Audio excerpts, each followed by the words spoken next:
This podcast is intended for a mature audience. Listener discretion is advised.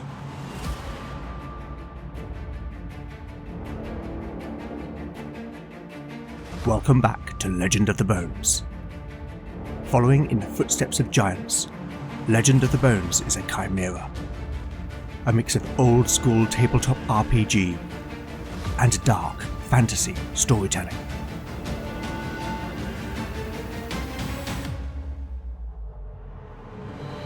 As its name might suggest, in Legend of the Bones the dice rule. There'll be no rerolls, no fudging the dice, no metacurrency. The roll of the bones will determine the character's destiny, and no one will be spared their fate. None shall escape the destiny of bone.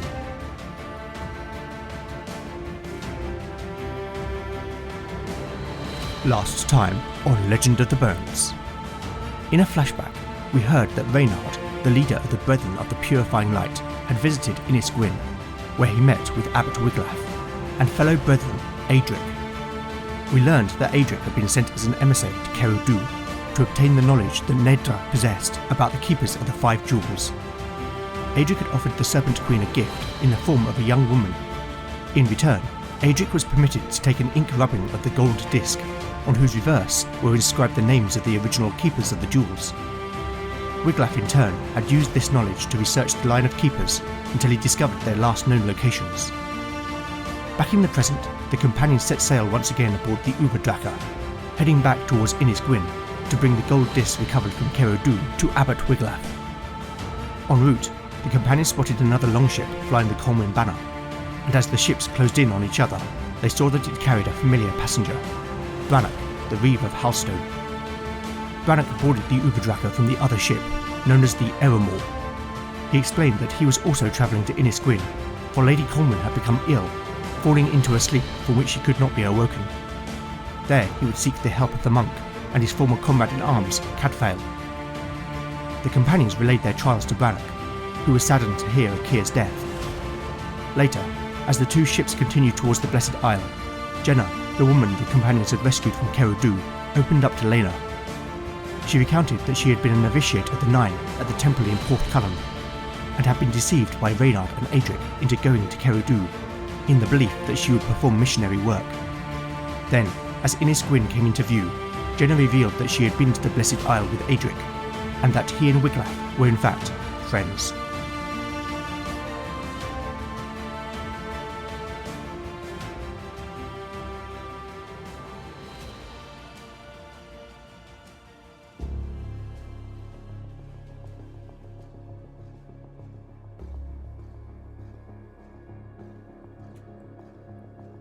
Chapter 34, Part 1, Day 37, Afternoon.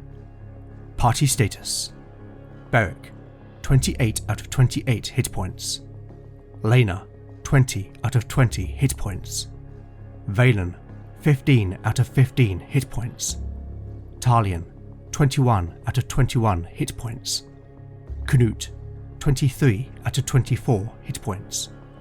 Spells available: Valen has memorized Push, Shield, Soothe, and Revive. Talion has memorized Poetic Prose, Resolve, and Pitch. Lena can pray for 2 first-level miracles and 1 second-level miracle. The sun had passed its zenith by the time the two ships arrived at the Blessed Isle.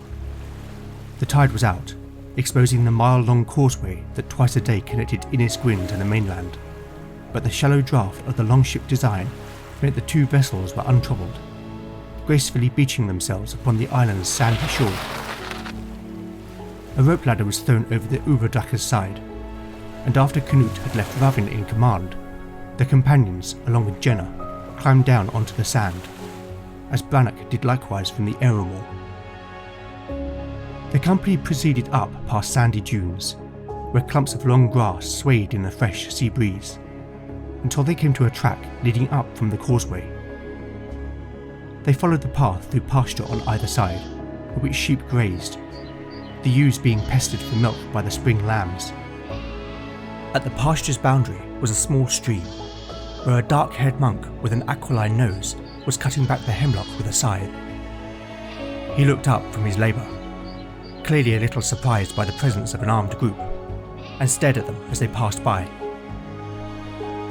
Beyond, to the east, was a small copse, whilst ahead to the west was an orchard of apple, plum and pear, whose delicate white and pink blossom danced away in the wind and covered the ground in an ephemeral carpet.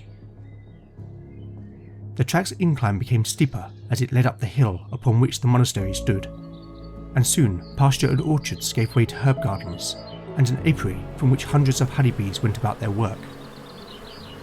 A pair of monks covered from head to toe were attending one of the dozen or so hives, and the companions watched as they delicately extracted a large piece of honeycomb. "The Blessed Isle is famous for its mead," Brannock commented, nodding towards the pair. "Truth be told, I prefer a mug of ale, my lord. But right now, I'd take anything," Beric replied, his brow beaded with perspiration. The monastery itself was surrounded by a stone wall, and soon the company passed through the gates into a cobbled courtyard. To the left were stables, in which a pair of heavy draught horses were housed, whereas to the right and ahead were a series of seemingly connected buildings. Almost on cue, the big monk, Brother Ranulf, appeared from the large doors in the building ahead. He walked briskly and looked flustered, as if he'd been caught unaware of the companion's arrival, but on seeing Canute, his expression changed to one of surprise and relief. Marching up, he flung his huge arms around his brother's shoulders. "Thank the Nine." There was joy in his voice. Pulling back, he held Canute by the shoulders. "I prayed that you would live." "The fate determined it was not my time," Canute replied, knowing this reference to Skarne belief might irritate Ranulf. But if it did, the big monk did not let it show. Instead, he simply smiled. "Are we reconciled then, brother?" "Never wish we were anything but, as long as you can accept that my path is not the same as yours."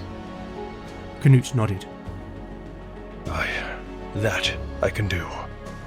"This is all very touching," Brannock interrupted in his characteristically abrupt manner.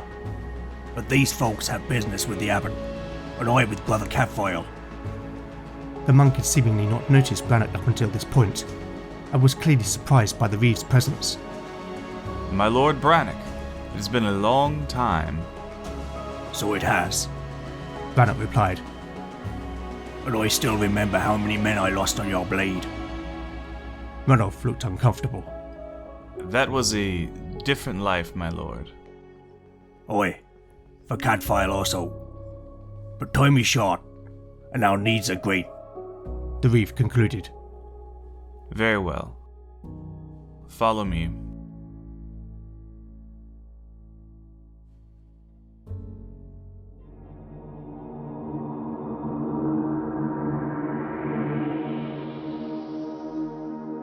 Now that the party have reached the monastery, I need to determine what's going on. Back in episode 31, I asked a question of the Oracle, which I did not reveal at the time.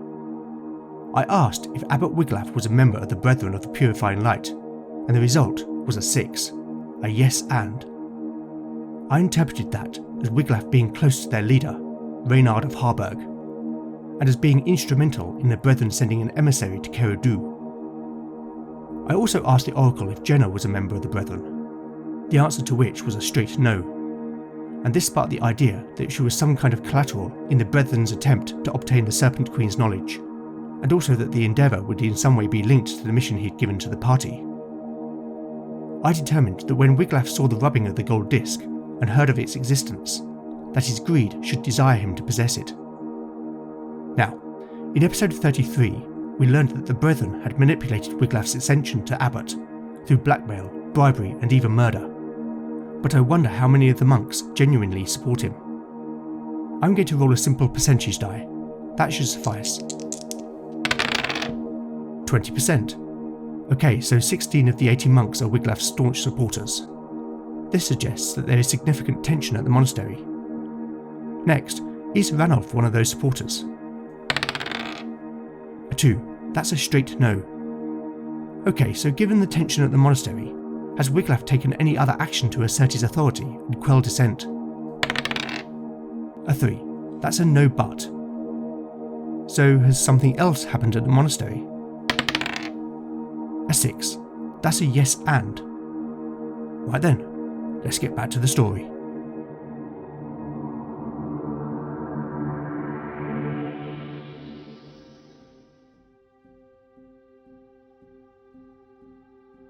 Chapter 34, Part 2, Day 37, Late Afternoon. Party status. The party status is unchanged. The companions followed Brother Ranulph inside, where they were shown to a large, sparse chamber, and the monk asked them to wait whilst he informed the abbot of their arrival. There was a single window high up on the east wall, which was filled with stained glass depicting representations of the Nine, and through which the late afternoon daylight shone, casting a myriad of coloured shapes upon the flagstone floor. Around the edge of the room was a continuous stone bench, whilst on the west wall hung a large symbol of the Nine wrought in copper.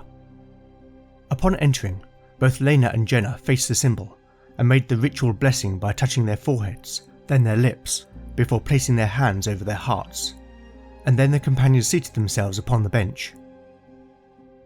What do those gestures mean? Valen asked with genuine curiosity as Lena sat down beside him. The cleric smiled at his interest.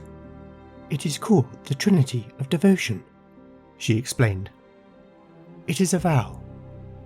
We make it at the start of each day, when we pray, and whenever we enter a hallowed place.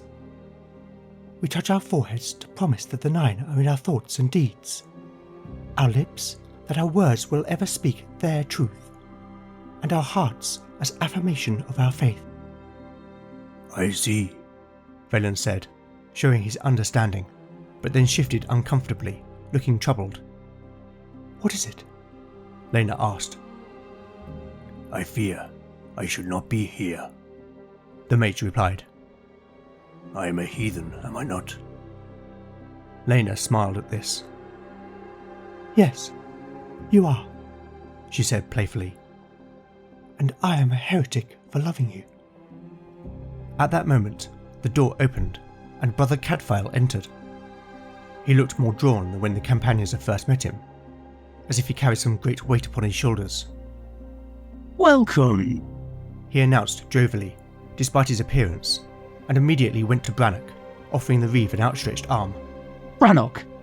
It's good to see you, he said, as the two men clasped hands. Likewise, my old friend. Brannock looked at the others. Don't let his habit fool you. There's no man I'd rather stand shoulder with in the shield wall. Cadfael laughed, slapping the reeve on the arm. In another life, perhaps. The only weapon I wield now is the hoe. But pray tell, what brings you to the Blessed Isle? Brannock relayed the situation regarding Lady Neve, as the older monk listened intently. These are ill tidings indeed, the monk surmised, once the reeve had finished. Come ye then, to Trevenid. I would not ask if the need was not great. Cadfael took Brannock's hand again, this time in both hands. I will come, so long as the abbot gives me leave. As if on cue, the door opened again, and in strode Abbot Wiglaf, accompanied by Ranulph. Do you have it? He demanded, without any attempt at pleasantries. The companions looked at each other, slightly taken aback. Aye, Beric confirmed. We have it, he said, pulling the disc from a sack in which he carried it. Wiglaf's eyes grew round. His desire to possess it was plain to see. And we found something else, Lena interjected, drawing the abbot's attention to Jenna. You? Wiglaf exclaimed in surprise. For a moment he looked panicked, but the abbot quickly composed himself. I remember you came here once, he remarked slyly. I did, Jenna replied, affording the abbot no deference. With your friend Adric. The novitiate almost spat her words. Wiglaf remained calm. In fact, his whole demeanour became oily. I'm glad to see you well. Pray, how is Adric? The abbot said unctuously. I know not, but I pray he's dead. There was venom in Jenna's words. Come, child. The abbot appealed in a conciliatory tone. I know not what Adric has done to cause offence, but such words do not befit a young woman with hopes of entering the priesthood. Jenna's cheeks reddened, and she opened her mouth to respond, but Lena put her hand on the novitiate's arm. The cleric realised that the word of one woman was hardly proof of Wiglaf's allegiances, and whilst, like Cairnoth, the abbot made her skin crawl, they needed to get access to the library. "Father," she said, addressing Wiglaf with the deference his position afforded, "let us not quarrel. We have recovered the disc as you requested, at great personal loss. Will you now permit us access to the great library, as we agreed?"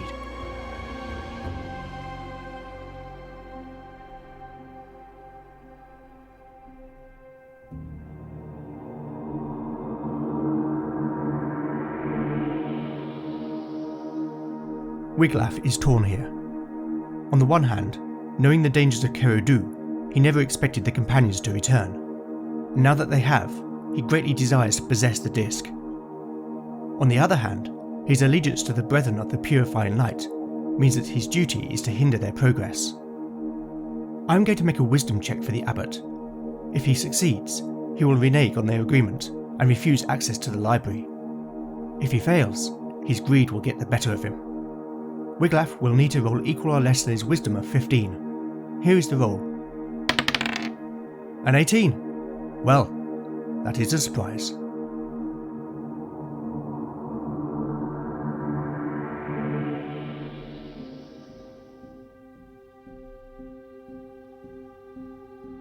Wiglaf's eyes narrowed at the cleric before his gaze turned towards the disc in Beric's hands.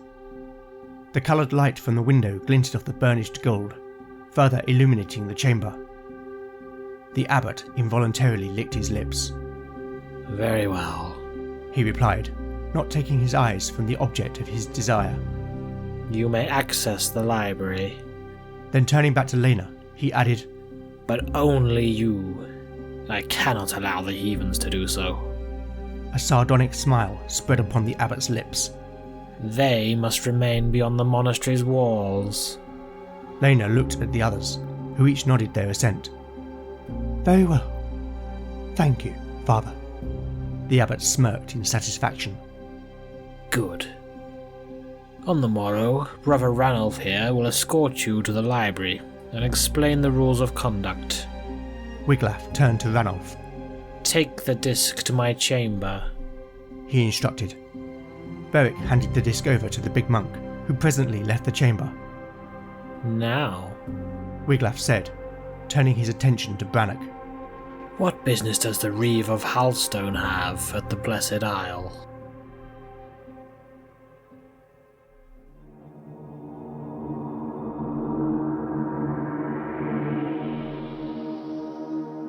There is an opportunity here for the Brethren to weaken Lord Corwin, by Wiglaf refusing to permit Cadfael to leave Innisgwyn, and therefore putting Lady Neve's life in danger.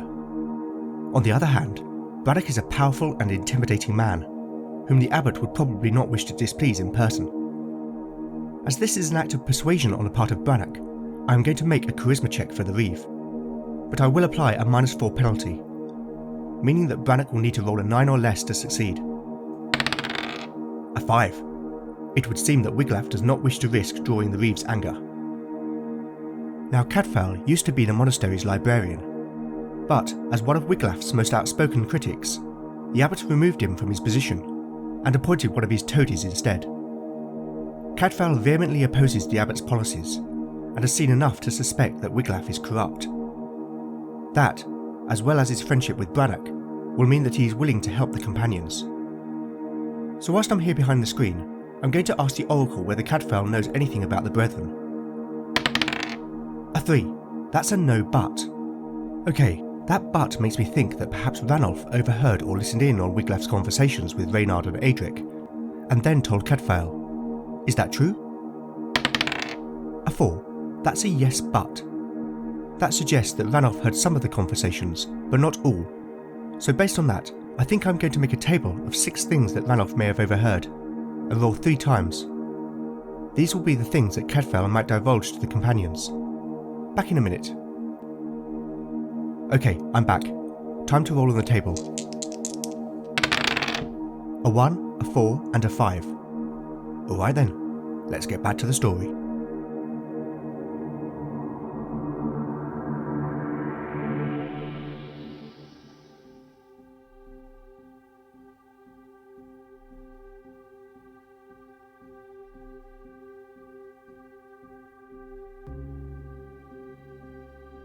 Chapter 34, Part 3, Day 37, Early Evening.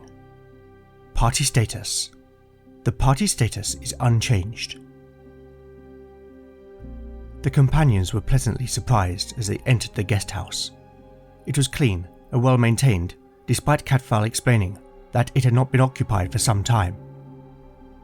In some regards, it resembled a small tavern, in that the ground floor was entirely given way to a large communal space, with a kitchen and pantry to the rear, whilst the upper floor contained an open dormitory. Cadfael had arranged for supplies to be brought from the monastery's stores, and as such, the pantry was stocked with the basics of bread, cheese, ale, and even a pot of honey, whilst in the communal room, a cauldron of hot pottage hung from the hearth spit. After Wiglaf had agreed to Brannoc's request, Cadfael escorted the companions beyond the walls to where visitors to the monastery were accommodated, and now the monk sat with them as they partook of steaming bowls of the stew and relayed the tale of their travels. Must tread carefully, my friends. Cadfael commented, his face dark. Myself know little of these brethren, other than that they are fanatics who twist the teachings of the church, but I can tell you that these clerics, Reynard and Adric, were here 7 days hence. Brother Ranulph overheard their conversation with the abbot, and what he heard was most disturbing. How so? Lena asked. This Reynard is scheming to take control of the kingdom. He seeks to usurp the throne and give rise to a religious state, one based on the Brethren's ideology. The companions looked at Cadfael, dumbfounded. Surely that's treason, Beric stated rhetorically. and they will create a land where my kind are persecuted. Valen added. Aye, Brannock agreed. but without proof. The Reeve left this thought hanging. It is not all. These jewels you've spoken of, Reynard claims to have already found 3 of them. 3? Valen exclaimed. This is grave news indeed. But not only that, Zarek, Adric, has a rubbing of the gold disc. The monk added. What of it? Beric asked. Apparently, it had the names of the original keepers engraved on its reverse. I saw those names, but I knew not their significance. See here. Valen retrieved the piece of parchment from his pack, upon which he had copied the names. Then I should be able to use that when searching the library, Lena observed. Alas, it will not aid you. Wiglaf has already gathered all the documents pertaining to the jewels and sealed them in the library's vault. And the only person with a key to the vault is the abbot. So it has all been for naught. Carodu, our friends' deaths. Not so. Cadfael countered. There is another way.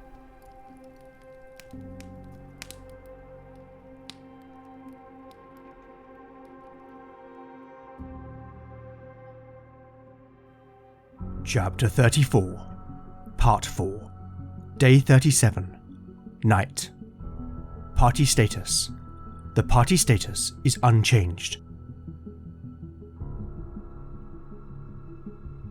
It was dark by the time the party arrived at the hut, but the soft glow of the waning moon provided just enough illumination to light their way. Cadfael had given them a hastily drawn map and explained that in the wake of the Skarne raids of previous years, the old abbot had arranged for an escape passage to be excavated, leading from the crypt out to a small cabin concealed within a copse a quarter of a mile to the east of the monastery. Once in the crypt, Cadfael explained that a secret doorway would give them access to the scrollarium, a chamber beneath the library where the most ancient and fragile manuscripts were kept, which in turn led to the vault. Not only that, but the monk had revealed that upon the old abbot's passing, he had temporarily been the holder of the vault key, and in that time had made a copy that, as librarian, he had hidden in the scrollarium. Brannock remained at the guest house. The Reeve was all too wary of compromising Lord Conwyn should the companions be caught, but Jenna had accompanied them, for the young woman was keen to do anything she could to thwart the men who had robbed her of her dignity, and refused to stay behind. The cabin was a basic single-room structure, reminiscent of a shepherd's hut, though it was equipped with blankets, tinderboxes and candles, and was clearly maintained, for there was little sign of dust and cobwebs, as one might expect otherwise. In the centre of the room was a trapdoor, beyond which a ladder disappeared into the darkness. Beric lit a torch, which he gave to Jenna to hold. Then, with the warrior leading the way, the companions one by one descended into the gloom.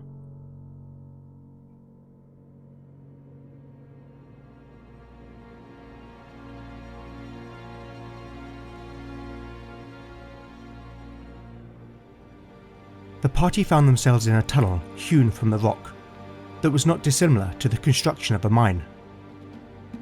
Beric thought back to their time at Four Rivers, and the dwarf, Torsten. Would he approve of this tunnel's construction? He wondered.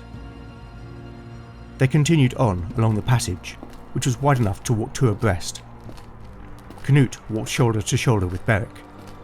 Lena followed after with Jenna, with Valen and Talion bringing up the rear. After travelling some 300 yards, the tunnel, which up until this point had been relatively straight, was interrupted by a large 4-foot diameter borehole in the southern wall. The rock around the opening was ragged, as if cut by some kind of blade, and in other places it appeared to have dissolved away. Beric turned to the others. "I'm no engineer, but this does not look like the work of miners," he said grimly. "We best be on our guard."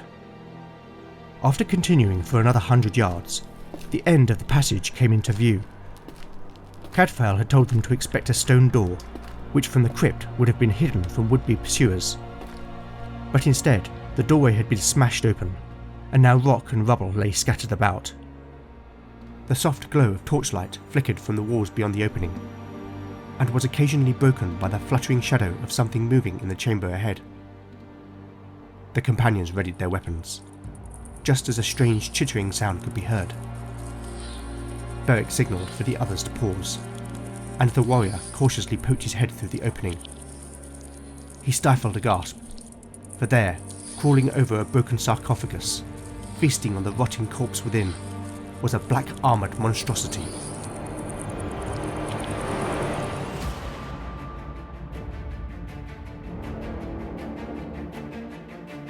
Thank you for listening to Legend of the Bones. I hope you've enjoyed the show.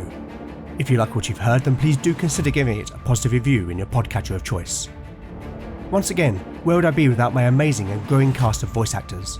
And this episode has a veritable bounty of talent. Returning to the role of Abbot Wiglaf is Robin Sampson.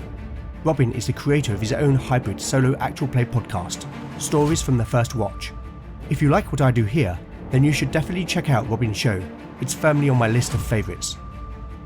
Also returning in the role of Jenna is Fiona Katie Howard. Fiona is an improviser and actor who established the What Am I Rolling and the GM Book Club podcasts. You can find Fiona at www.flowcode.com/page/FKTH. Another return guest, reprising the role of Brother Cadfael, is Dave Patterson, host of the wonderful chimera that is the Frankenstein RPG podcast. You can find Dave on X at Dave Paters. Yet another returning talent, reprising the role of Brother Ranulph, is Kevin Conyers. Kevin has a blog with all kinds of OSR goodness at www.floodedrealms.com. Finally, returning once again in the role of Canute, is John Cohen, creator of Tale of the Manticore. My sincere thanks to each and every one of you. I'll put these wonderful folks' links in the show notes. You can also help by liking or reposting new episode announcements, or by recommending the show online or to a friend. You really can't beat the power of word of mouth. Alternatively, if you'd like to show your appreciation by buying me a metaphorical cup of tea, then I now have a Ko-fi page at ko-fi.com/Legend of the Bones. Any donations will go towards the show's running costs. I'd also love to know what you think of the show, and I do respond to every message I receive. So with that in mind, you can contact me on X at LegendBones, Mastodon at LegendBones at ttrpg-hangout.social, Blue Sky at LegendBones, Instagram at Legend of the Bones, email at legendofthebones@gmail.com, or go to legendofthebones.blogspot.com for show notes, house rules, character profiles, art, maps and more. Join me next time to find out what awaits our adventurers as the bones decide their fate. None shall escape the destiny of Bone. Hello, this is Dave from the Frankenstein's Role-Playing Game podcast. We'd like you to listen to us, well, because you hear things like this. Knock once for yes, twice for no. How about that? Can you hear me now? Yes, we can. Very faintly, but you are quite quiet though. Well, that's because I was over here because I keep forgetting that if you've got a microphone, you have to be somewhere near it. It's almost like sound is a physical thing. Well, I mean, I don't want to intimidate you guys and make you feel that you're dealing with a professional. So if this is the level of professionalism you're looking for in podcasts, then please do come and join us. The Frankenstein's RPG podcast, where we try the truly Herculean task of stitching together the ultimate role-playing game, and by ultimate, we're using it in its very broadest sense, Frankenstein's RPG podcast, available on all good podcast networks. Come and find us.